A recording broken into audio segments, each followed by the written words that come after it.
Bonjour la famille, c'est toujours votre frère, Tonton Muyomba Gilmas, dans les vidéos de motivation.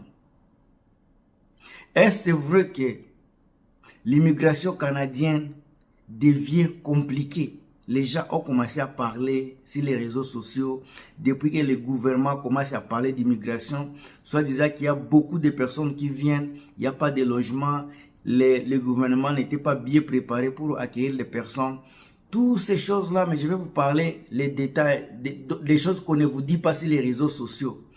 Je conclus que les gens qui parlent sur les réseaux sociaux comme des gouvernements, souvent les opposants, la partie de l'opposition a toujours pris le côté de la population. Mais en réalité, quand il faut prendre le pouvoir, ils risquent d'agir de la même manière. Écoutez-moi jusqu'à la fin pour comprendre les motifs de la vidéo ici.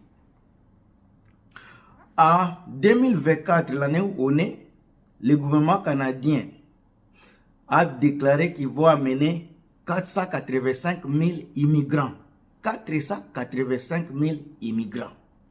L'année 2225, ils ont revu le nombre de la population immigrante qui va venir ici à la hausse. Ça sera 500 000 immigrants qui vont venir en 2025. Donc, c'est demi-million. Si vous faites les calculs, je sais qu'il n'y a pas quelqu'un qui aime l'argent comme un gouvernement. Partout au monde, les gouvernements aiment de l'argent. Mettez les j'aime s'il vous plaît, mettez les j'aime, mettez les commentaires, partagez la vidéo. Si vous avez des suggestions, mettez les suggestions dans la boîte de commentaires. Ça me fera du bien. Éduquez-moi d'une autre manière. Maintenant, je vais vous partir avec une méthode simple.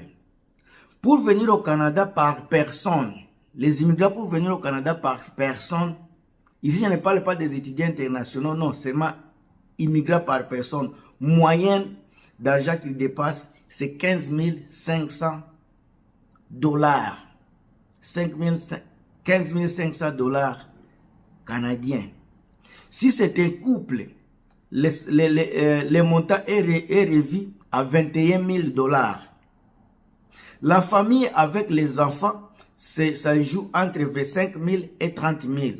Je lis là sur les sites de Canada, les sites officiels du gouvernement du Canada. Maintenant, faisons un calcul simple pour vous montrer que ce n'est pas vrai. En aucun moment, le gouvernement canadien va abandonner les immigrants. C'est presque impossible. Parce que, quand je vous ai dit, aucun gouvernement haït l'argent. Tous les gouvernements du monde aiment l'argent. C'est là où vous allez comprendre pourquoi, le pourquoi de la vidéo ici et tout ce que les gens sont en train de dire, de parler sur les réseaux sociaux, ça n'a aucun sens. La preuve est que le nombre des immigrants d'abord, ça augmente, ça hausse. Le nombre par année, ça monte. L'année 2022, le nombre d'immigrants qui devaient venir, c'était à 421 000. 2023, ça saute à 485. À 2025, maintenant, ça va être à 500 000. Maintenant, faisons les calculs. Je prends le nombre d'immigrants qui vont venir à cette année-ci 2024. 485 000.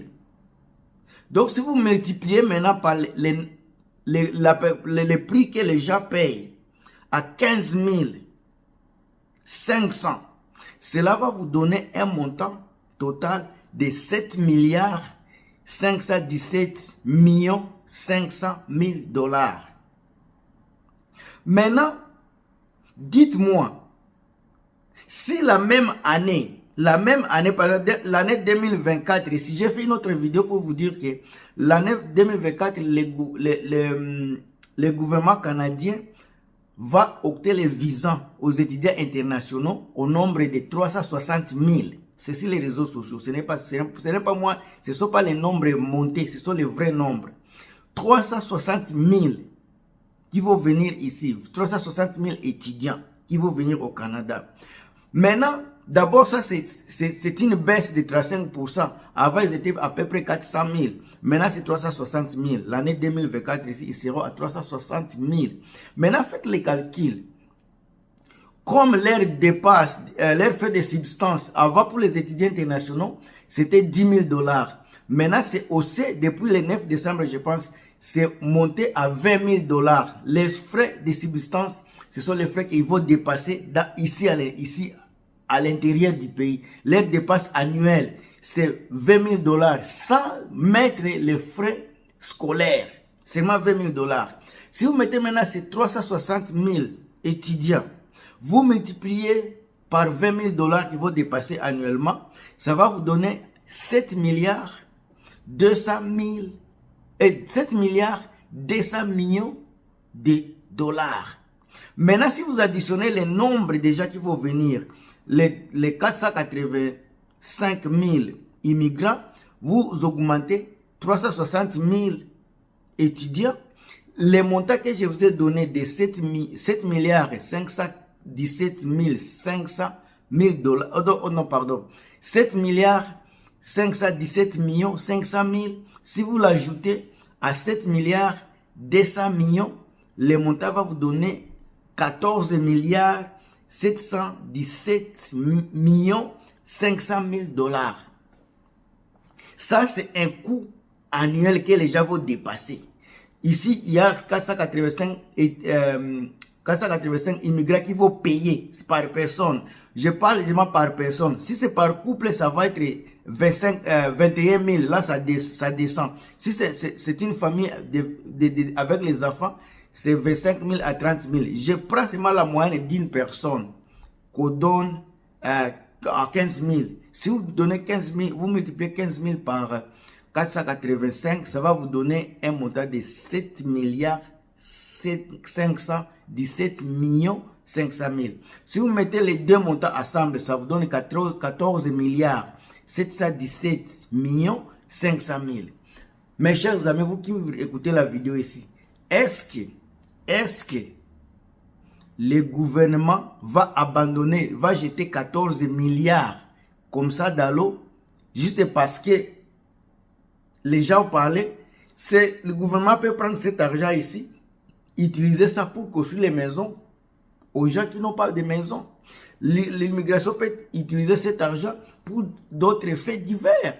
Moi, je ne pense pas qu'un gouvernement peut lâcher l'argent comme ça parce qu'il y a ceci ou cela. Quel que soit le gouvernement au monde, s'il se mettait à amener les gens, il ne vaut pas zapper l'argent ici. Puisque l'argent ici, c'est un argent qui est disponible pour aider la population canadienne. Ça, c'est selon moi, je peux me tromper. Alors, les gens qui ont parlé, qui ont fait des vidéos concernant que ça devient compliqué de venir au Canada 2024, ça devient compliqué à faire ceci, les étudiants sont coincés. Oui, si le point de vue des étudiants, je pense qu'ils sont coincés puisque les montants a doublé. Les montants qui payaient il y a plus de 20 ans, ils ont payé seulement 10 000 $. Maintenant, on a revu les montants à la hausse. On a doublé les prix à 20 000. Ça, c'est vraiment...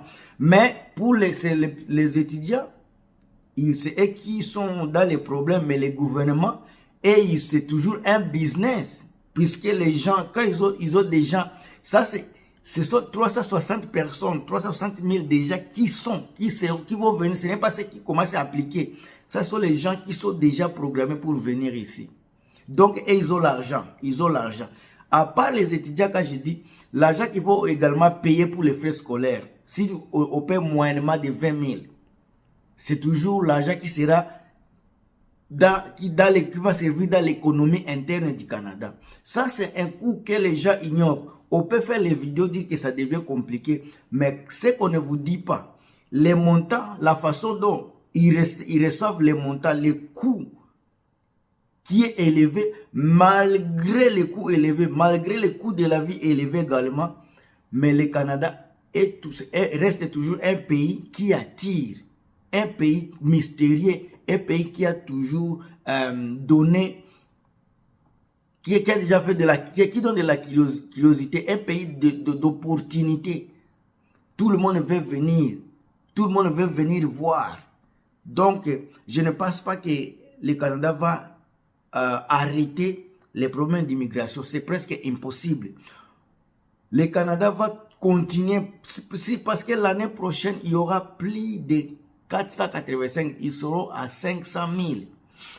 Même s'ils ne payaient pas les frais, les frais qu'on dit de 15 000 là, je vous dis qu'en arrivant ici, ces gens-là, quand ils travaillent, ils vont travailler, on va prélever des taxes. Les taxes là, mes chers amis, on ne peut pas couper ça. Ça, c'est selon moi. Si vous avez d'autres suggestions, je serai ravi, très content de partager vos avis avec moi dans la boîte de commentaires. Sinon, portez-vous bien. On se revoit très bientôt dans une autre